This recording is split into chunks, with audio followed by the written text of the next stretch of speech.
Well, thank you, Charles, and welcome to the Abuja Center. This Monday morning, which incidentally is a public holiday, and I hope you there are enjoying your public holiday. With the heat in the country, I think we need as much rest as we can get. But we never stop this conversation because there are issues arising all the time in the Nigerian polity. Now, I want to remind you of a story we did on this program about 2 months back, when we asked the question, when does a minister take responsibility? And that story arose from the number of Nigerians who are dying from boat accidents. No standardization of boats that are used, no regulation on the number of people who enter the boat, no ban on timing, no facilities. Our people just move into the rivers blind, as it were, and we have a harvest of both accidents and the dead. Now, in the course of that conversation, one of those we spoke with raised a very critical question.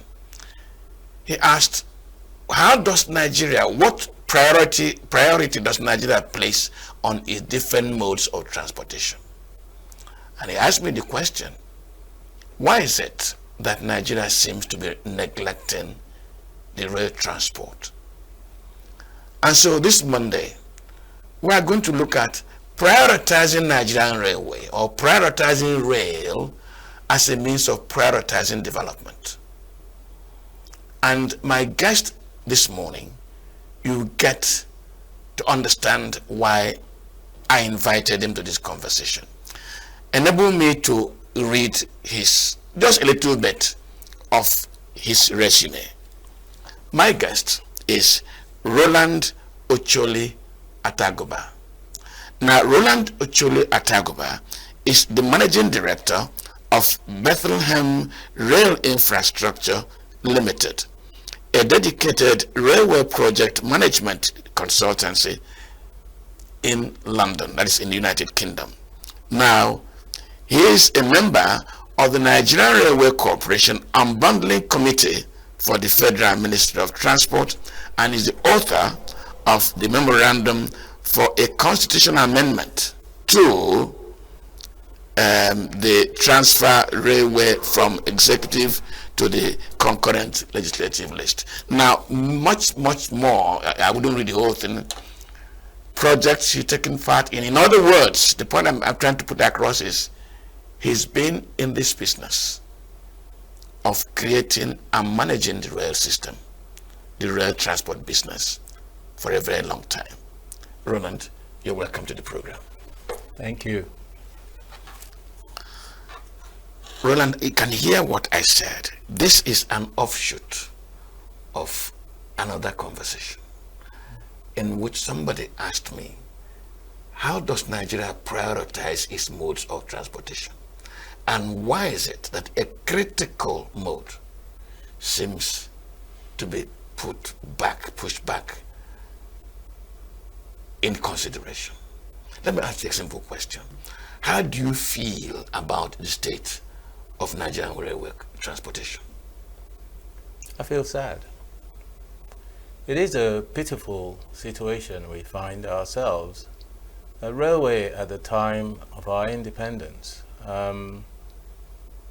which was the leading mode of transport. It controlled 60% of the transportation sector.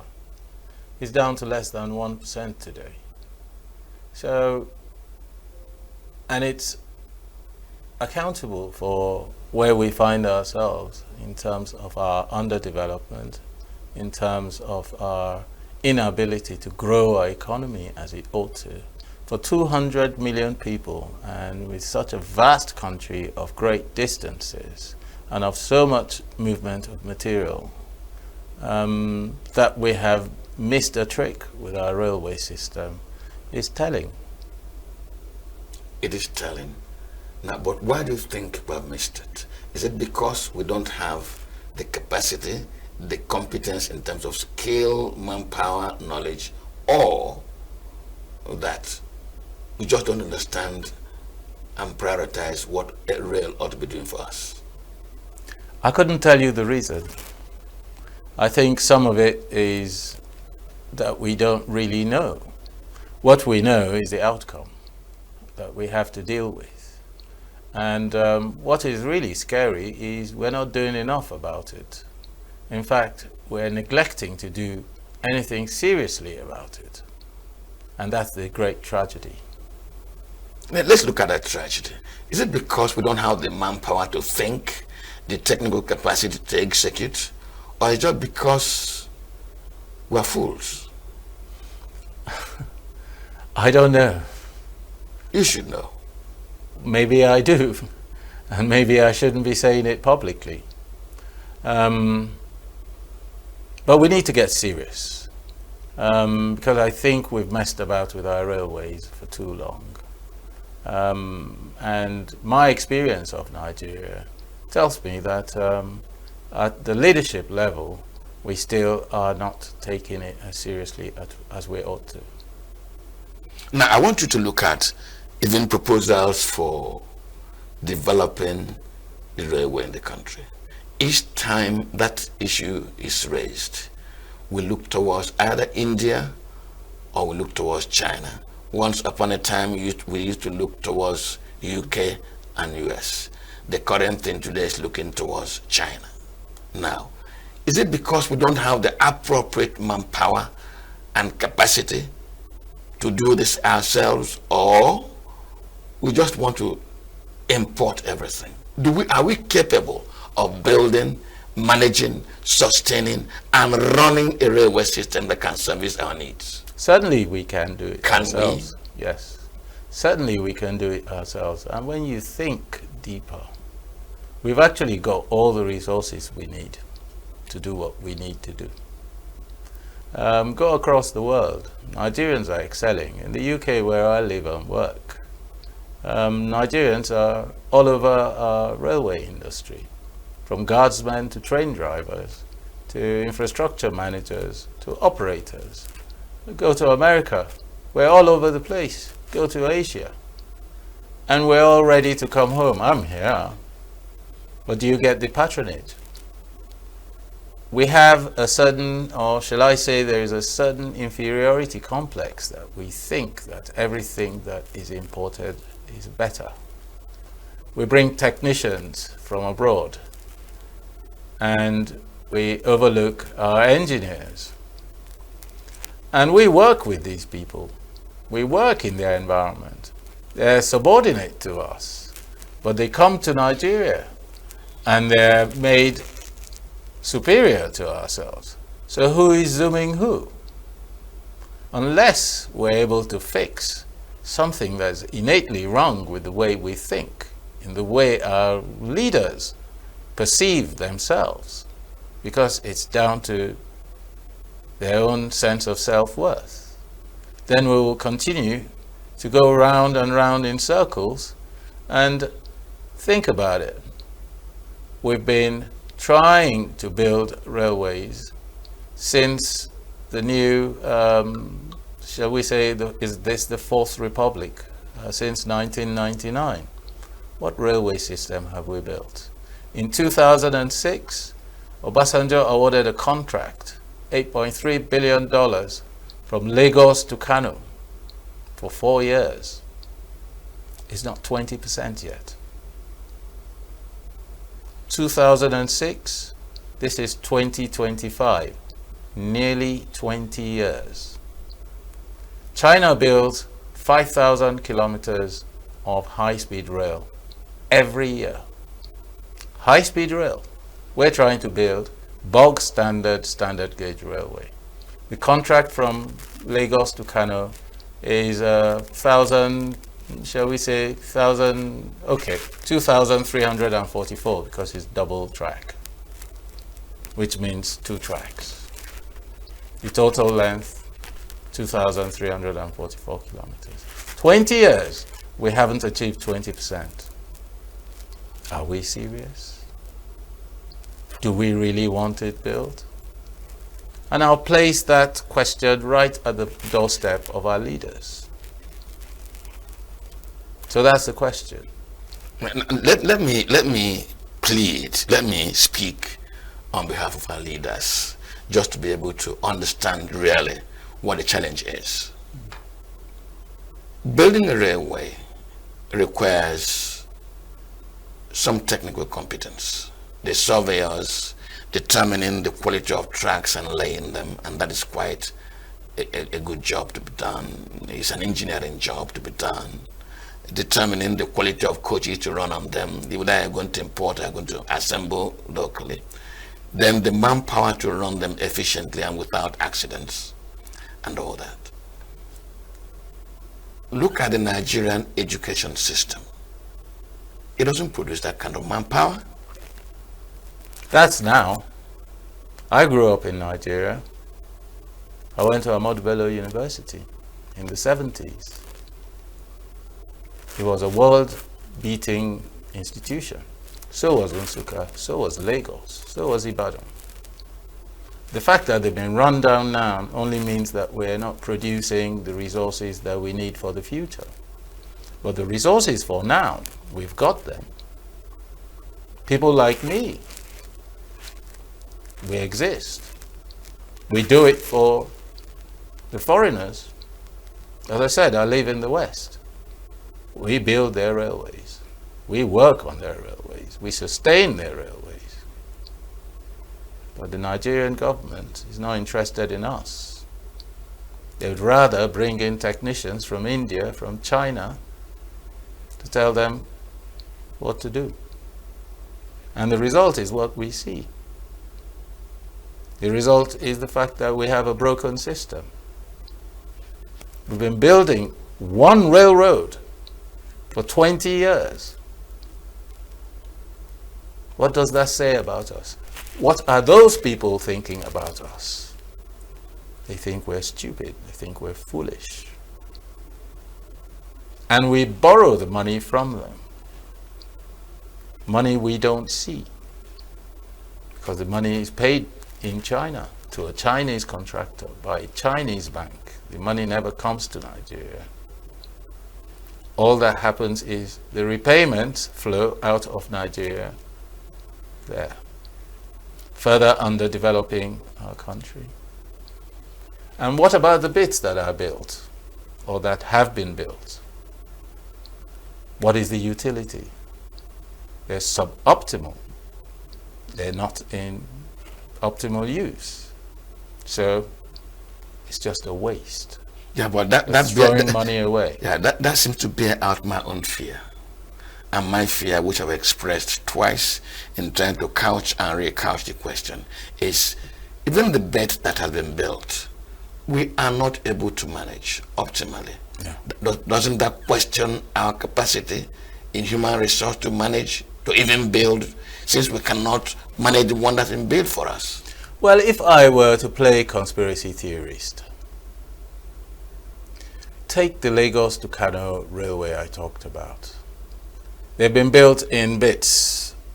Abuja to Kaduna, Lagos to Ibadan. They are not connected. It's broken. So you couldn't pick a journey from Lagos on that railway all the way to Kaduna as of now, 20 years on. But we're repaying huge millions of dollars every year. Borrowed to build that complete distance. Yes. And you see, the nature of railway is that its sustainability relies on its business efficacy. Every time our ministers talk about railway, they talk about moving people. Well, moving people is never sustainable. You must have deep pockets for you to be able to, because you can't pay for it.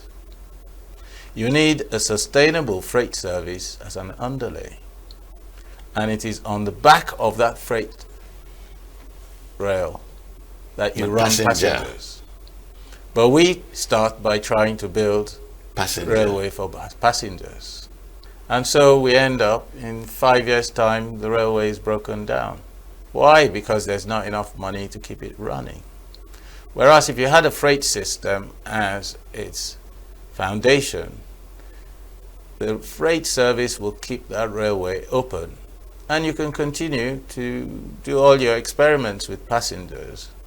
If you like, lose money, break down and discontinue it, but you would have that freight rail. And I'll tell you what the benefit of that freight rail is. You get hundreds of thousands, if not millions of tons of freight off the roads. So those Dangote trucks that are damaging your roads go on rail. They cause fewer accidents. The roads become safer for passengers to travel in comfort. And you have less emissions because railway is more environmentally friendly. And so on and so forth. Lagos is a city that sits on no movement. It is a congested city. And why? Because of its transport difficulties. And a lot of it has to do with the traffic out of the port. Put that on railway and you have a cleaner, more beautiful city. And you would have, guess what? A city that would never sleep. So there are many things we're missing by our abandonment of railway. We seem to talk about railway in, for want of a better term, in political terms. Our politicians are very good at hailing railway. But the benefits are not flowing. We don't feel it in the economy. The common man on the street doesn't feel the impact of the billions that are being sunk or reportedly sunk into railway. And it is time for our leaders to think again about their approach and for them to have a more constructive approach to how we operate our railway system. You know, as you just spoke about passenger movement not being really the sustaining transportation, the sustaining part of railway transportation, but freight. And that brought my mind to the many accidents on our roads moving petroleum products. You just mentioned Dangote. There are other very high tonnage freight moving on our roads. Now, help me. If I was the Minister of Transportation and I had a conversation with you and I said, please, I want to harness the potentials of rail and run it, establish it and run it as it ought to be run. Because as I said, the topic of this conversation is prioritizing railway and prioritizing national development. You advise me on step-by-step actions to take. How should I begin? Because the railway I knew as a child was the single track thing running from Port Harcourt down to Kano. But it worked. Puffing along the road, but I enjoyed it. And it worked. Where is it today? Tell me. Because before we began this conversation, I said to you, before the British came here, they already had the rail technology. Even before they made up this country called Nigeria, they had a rail technology. And they used it effectively to service their own needs. So the technology has been there. Kindly help me, if I were to be the minister, step by step, what ought I be doing? First off, our current Minister of Transportation is effectively Minister for Railway, because the Transportation Ministry has been split. The blue economy, the marine side of things has been moved. For a long time, aviation was also taken out of transportation. So essentially, the major component within Ministry of Transportation right now is railway. So we should have a minister that is rail focused. Whether he has the support from the top is another matter, because that's a political thing. But what does he need to do? The most important thing that he needs to do is unbundle the NRC, because that's the key parastatal in his ministry. Let me understand what you mean by unbundling.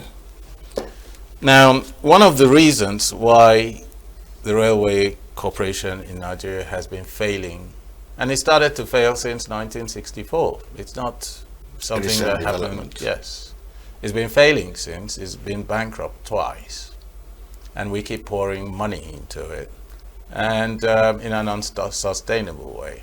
And one of the reasons why it is a failing corporation and has failed to keep up with the times is, number one, its structure. It's a civil service administrative parastatal, and its business is to compete with the mostly privately run road sector. So you can see where the anomaly lies. A government agency competing with private. The private sector guys thrive on competition. They thrive on profits. They need to make money. The NRC doesn't know how to spell the word profit. It's not in its lexicon. It doesn't know how to make money. It's peopled by civil servants, bureaucrats, who know how to write long memos on how you can't do this and you can't do that, and so on and so forth. And we have continued to sustain that. They take, I think, roughly about 10 billion naira every year in their recurrent budget, which comes directly from FMF, the Exchequer, and they earn probably 3-4 billion, which they essentially keep and spend. So in a nutshell, they spend about 13 billion every year and only make 3 billion.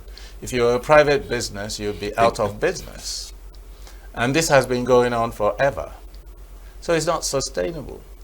And the reason why it operates as it does is, one, its inability to compete is key. You can't be in business if you can't compete and win. Secondly, why can't it do that?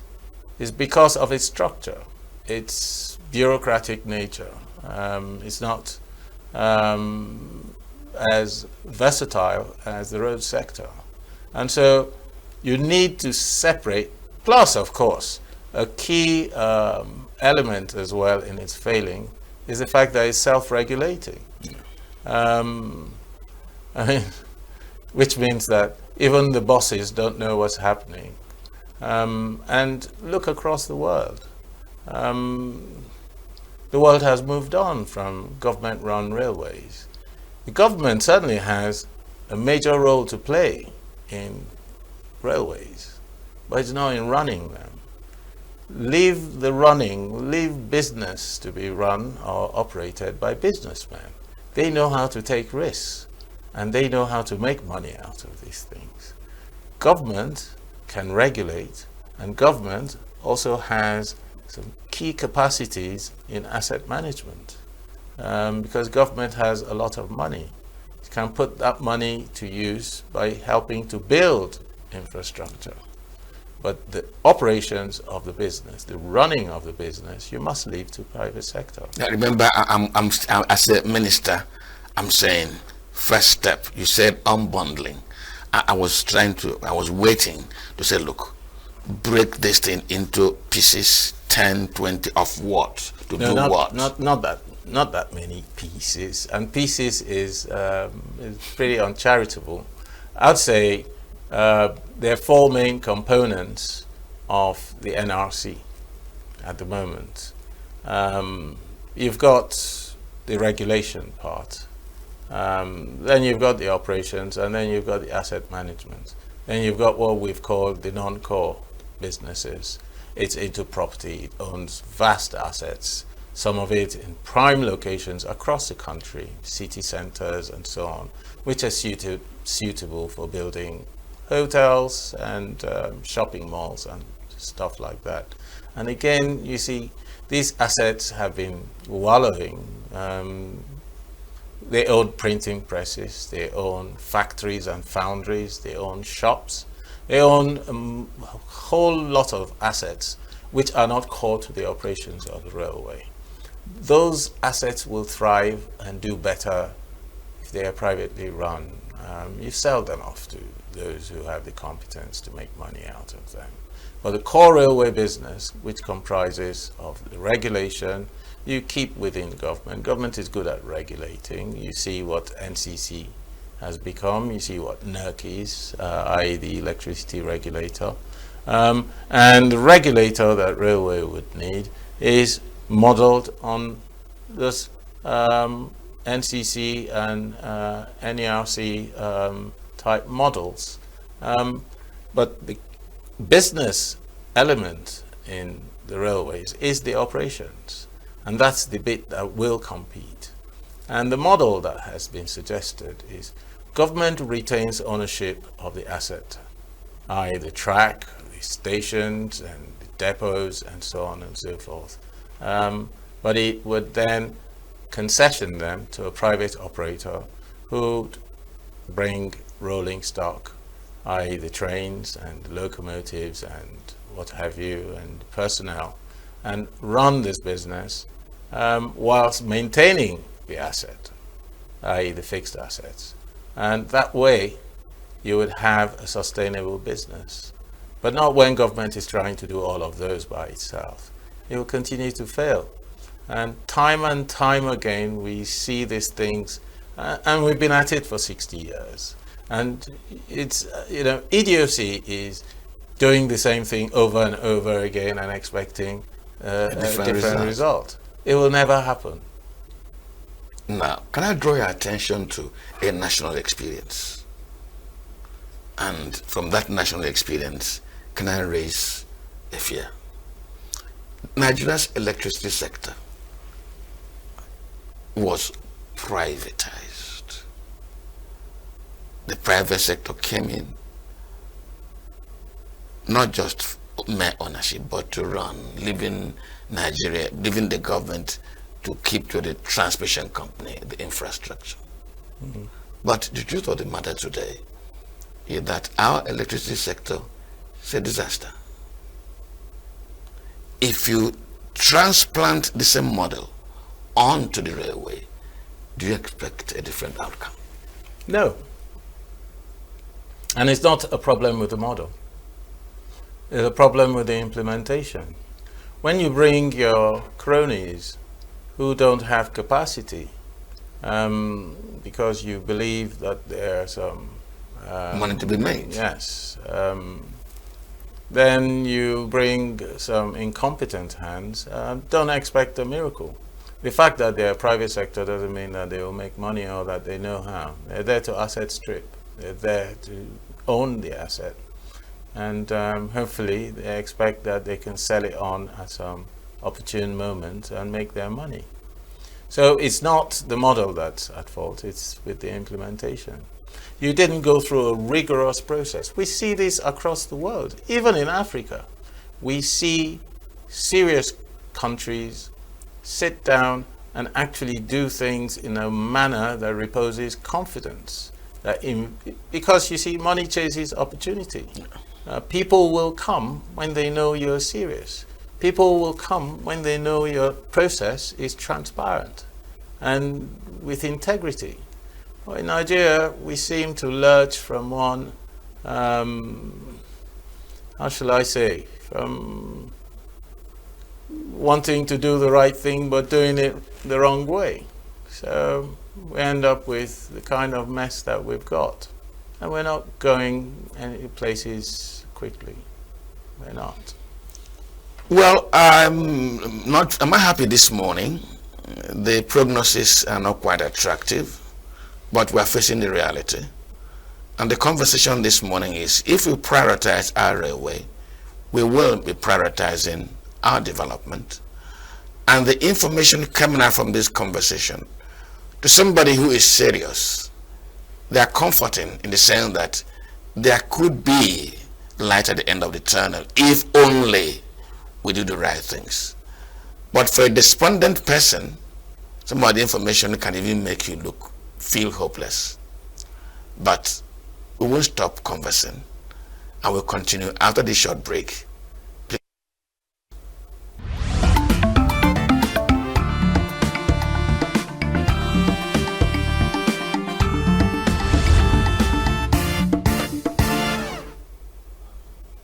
Well, I'm still in the studio with my guest, Rowland Ocholi Ataguba, somebody who has lived the railway for most part of his life, deep in the projects, in the management.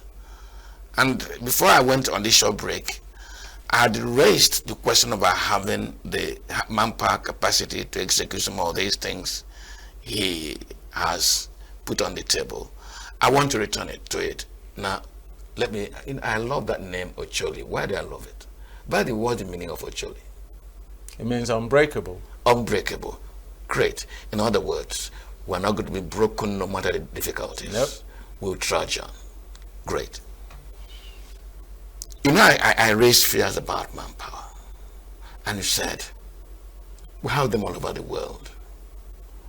But many people don't have confidence in government, in running a business as well as the one we're conversing on. What can be done to attract them to be involved? Well, there are signals you can send out that indicate your seriousness. One, the way we procure services, the way government procures services, doesn't encourage anyone. There's a lot of cronyism in our public procurement systems. I'm not sure what else. I can't say, for instance, that there's not a great deal of confidence in our judicial system, and therefore even the foreign contractors that come to sign agreements with our government here would always domicile jurisdiction in foreign lands, either for arbitration purposes or even for the governing law that governs the operations, the contracts they enter into. Again, you see, we continue to undermine our own system as well, because if you bring somebody from abroad and he says, I don't have confidence in your governance, you should be asking him, so why do you come here? Not saying, oh, we will go to your country to settle our disputes. Why should we do that? Why are we accepting inferiority? Is it because we actually feel that ours? And if you know that yours is inferior, why don't you bring it up to scratch? What is so difficult to do? Why is it that we have difficulty in doing things the right way? Why? Now, if I present this conversation to the president, one of the red flags he will raise, a flag of difficulty he will raise, is we don't have the money to execute these things. And that is why we approach some of these other foreign countries to give us money. But this conversation seems to be around our capacity to do it ourselves. It involves money. Without borrowing from China, from UK, from US or Germany. If you bring home these gentlemen who know how do you raise money to enable them to operate if you don't go borrowing? You can borrow. You can borrow intelligently. The private sector that comes to invest borrows money, but it borrows money on the back of a credible business plan. Our governments are borrowing money on the basis of oil, not because they're executing projects that make money and that can repay these loans. So there's a difference there. Afrexim lent us money, advanced money to the Buhari government against forward sales of oil. That money was used, to support the Naira or to do something totally unconnected with, the oil it was selling. And so, you see, if I wrote a good business plan, I could bank it. And money chases opportunity. It doesn't have to be Nigerian money, but I can assure you that there's a lot of money in Nigeria that can be invested in infrastructure. It's just finding it, locating it, and giving those who have it confidence. I can't see why Dangote cannot build the railway from Otukpo to Ajaokuta that will connect the central line that goes to Obajana, where his plant is. He's mining huge tonnage of coal from that sector to fire his furnaces and factories. But his trucks are ruining those roads. I don't know why government can't pull him by the collar and tell him to do that. And he's a businessman. He would see the imperative of doing that, or because even he the can make extra money. cash that can be made from it. Absolutely. You know, but again, Dangote can't do everything. No. He's building, now he's refining petrol. He used to bring us salt, sugar, and very many basic commodities. Now he's also into tomato paste. We need other entrepreneurs to rise and do things. And for 200 million people, there's enough talent in Nigeria and enough resources. They're just not being directed appropriately. You know, when I was going through your resume, I noticed that you wrote the document, the memorandum, based on which the National Assembly, maybe with other people, decided to remove the railway from the exclusive over to the concurrent list. In other words, states can also build their railways. Yeah. You know, I said to you as a minister, not just looking at this big, vast country, you know, linking the whole thing up. There are portions of it that can also thrive on railway. What should some of these state government be doing to also profit from what we're discussing this morning? Well, Lagos is showing the way. And Lagos has certain advantages that many other states don't have.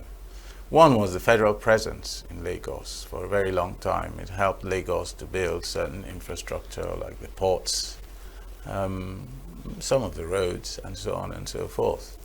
But Lagos is such a huge city now. And therefore, it makes sense to have a metro. But the Lagos metro will never make money, in terms of profit. The benefits. Can I hear that again? Yes, it will never. The blue line, the red line, the green, purple, they can't make money. They're moving people. If you charge an economic rate, the operator has to charge an economic fare, then you're better off going in a helicopter. That's the comparative. And it doesn't make sense. Now, this is a social service, but there are benefits and that is why government funds these things. But the government will need to have deep pockets. The multiplier effects from greater mobility for people and so on, the more productive economy, are the reasons why government will invest in those kind of infrastructure. And it makes sense in a place like Lagos. But if you come further up north, where there's less dense populations and so on, it really doesn't make any sense to build metros. But when you're talking about distances, and you're talking about distances of about 600 kilometers and above, then you start talking about rail freight. It starts to make business sense, because then it can compete against trucks. Don't forget that your railway can't get you from A to B in terms of where you want to go. Yeah. It's node to node, which means that you still have a first mile and a last mile. You still need a truck to bring those goods to the depot and to pick them up at destination, and so on and so forth. So you need that integration between roads and rail. What's happened is rail has disappeared and roads is doing everything. And so, as far as states are concerned, states can band together. So we see the Southeast Development Commission. There's a lot of noise about that kind of thing happening. I pray that they get their act together and are able to. But again, political noises tend to be louder than the real activity on ground. And it's because these things cost money. And it's also because people, though we parade lots of professorships, lots of doctorates, and so on and so forth, we are indeed quite shy of intellectualism. We don't want a study. Most of the railways we've awarded to the Chinese have no feasibility studies. Railway is nice to have. Can you build it? How much will it cost? And the contractor gives you a price. Most of the time it's not even competitively tendered. He's giving you a price, and because he says he can source the money for you, you say yes. And so we're building overpriced railways, or contracting for overpriced railways that sometimes never get built. And so we're where we are, not going anywhere fast. I'm almost getting cold. I feel uncomfortable. Sadly, it's our reality. And we can do a lot better than what we are doing and where we are. You know, I had raised the matter of money when I was talking about that the president could raise a difficulty flag. Can I ask you, does the Nigerian economy, the way it is, can it really sustain the kind of railway we're talking about? Yes, it can. Tell me. Yes, it can. I just told you. It can. Rail freight. Yes. Yeah, because if everybody says Nigerian companies are collapsing, a number of them are exiting, and the volume, the activity within the economic sector is rather shrinking instead of growing. And if the rail is going to ride on the back of freight, which is the outcome of economic activity, yeah, and that economic activity is shrinking, won't the opportunities in that rail investment also be shrinking? It may be shrinking, but Nigeria is a huge country. There are vast amounts of freight moving on our roads within our economy. Between Lagos and Kano, and by implication extended to Maradi in Niger Republic, we're talking about 250 million tons of freight per annum. To sustain rail, you only need about 5 million tons of that per annum. And that could keep that railway open. So how much in terms of percentage of market share is that? Infinitesimal. But our politicians are still talking about moving people by road. Let us leave our politicians. Or moving people on railways. I want to look at those who ought to play to have a successful rail transport system. Okay. I want to look at the oil and gas sector. I want to look at bulk production, like the Dangotes of this world.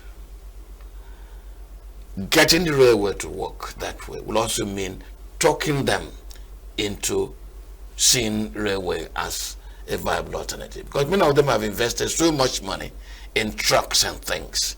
And talking somebody out of a habit can be quite a tall order. Well, the trucks, number one. As I said to you, railway cannot exist on its own. It needs integration with roads, because you've got the first mile and last mile. You've got to bring the goods to the railway, and you've got to take them away from the railway when they arrive. So those trucks still have utility. But let me also correct something you said earlier. You talked about petroleum.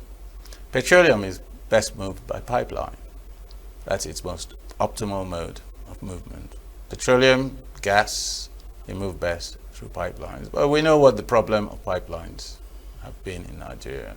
In North America, they move petroleum and gas on railway.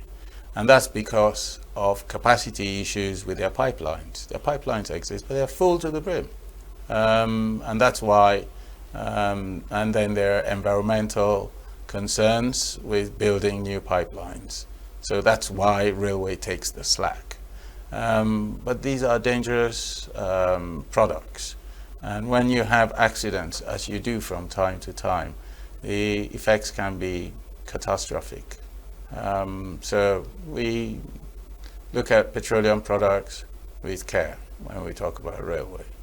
But having said that, there's huge opportunities of what you can do with railway, especially in a country like Nigeria. And we're just not harnessing it. Can you look at agriculture? Huge. And railway? Huge. Absolutely. Absolutely. Mining is another sector. In fact, most railways in the world have been built. The Nigerian railways were built because of mining. Coal in the east, tin in the north.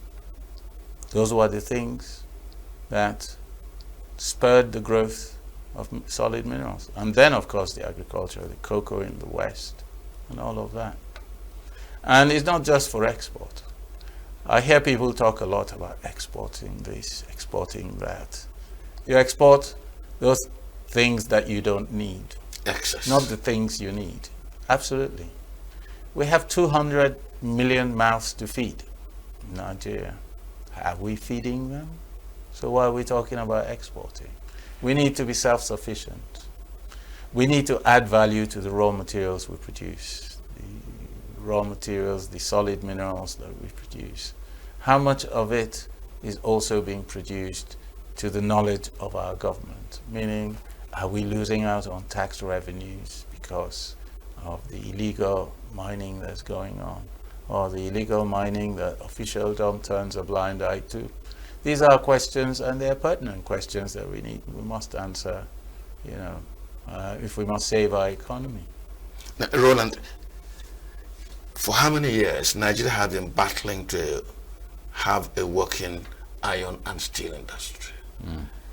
The beautiful Ataguba landscape that each time you travel in that direction, even in rainy season, you will see vast land acquired for that dream, which has remained a dream.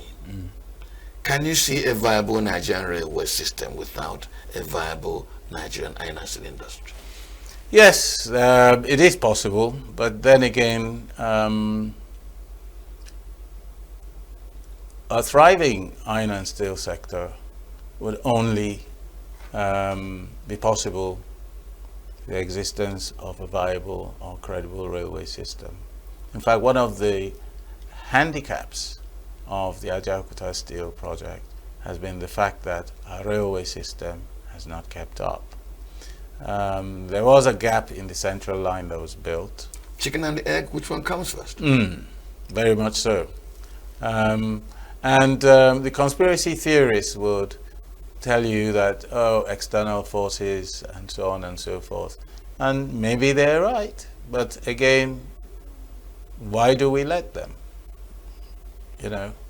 How do we, when you hear the history of how 2% of a plant or of an industry was just left and uncompleted.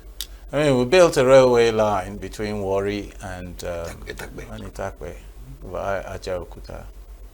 And the last 20 kilometers were just left unbuilt. Why? Why do we let such things happen? It went all the way, I think, to Agbaro in Delta or Abraka or somewhere there. And just the last 24 or 20 kilometers for nearly 20 years just stayed like that. Why? These are questions that those governments, those who were in government at the time, would need to answer for.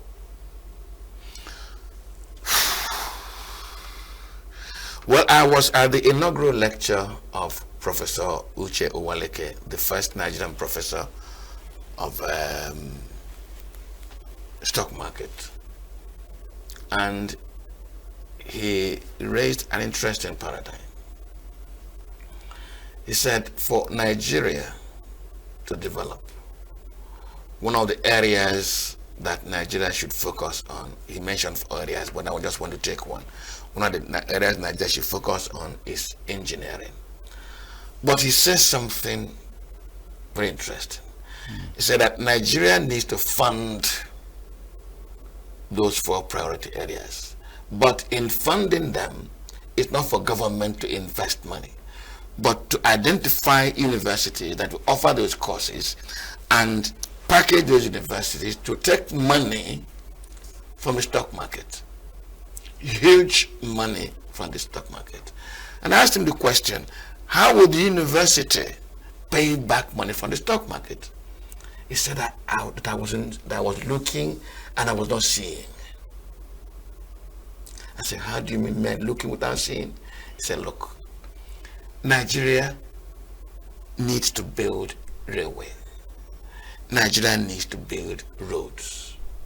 Nigeria needs to build its transportation system by water. That the manpower that needs to be produced to do those things and the practice to gain the skill and expertise are all here locally. What does it mean? The engineering department, for instance, you're a product of Ahmadu Bello University. The engineering department from Ahmadu Bello University is so well equipped when it comes to rail technology that the government can award a contract to build the rail from Kaduna to Lagos to that university. It becomes part of the training of the students of that department. And so when they leave the university, they are plug and play. I raised the matter of manpower for running the railway, and we looked out. Yes, we have them out. Does this paradigm shift make meaning to you? As first a man in the industry, then as an economist, looking at it from an economic point of view. Absolutely. That's how the other countries have developed. And there's no reason why we can't do the same. Railway particularly is very basic in technology. It's when you start to get into high speed and heavy duty propulsion systems that it gets a bit complex. But the engineering has remained very much the same as it was from the time of the steam engine. And Nigerians have, I said, we're everywhere. In fact, it's been said that if you visit anywhere and you don't find a Nigerian there, and it means there's no money to be made there. So we have the knowledge. A lot of us just don't find the opportunity back home. This is how the Japa syndrome has grown amongst our young people. We have a way of promoting mediocrity. Those who don't have the knowledge somehow find themselves on top. And those who have the knowledge don't get the opportunities to do those things or to show us what they are worth.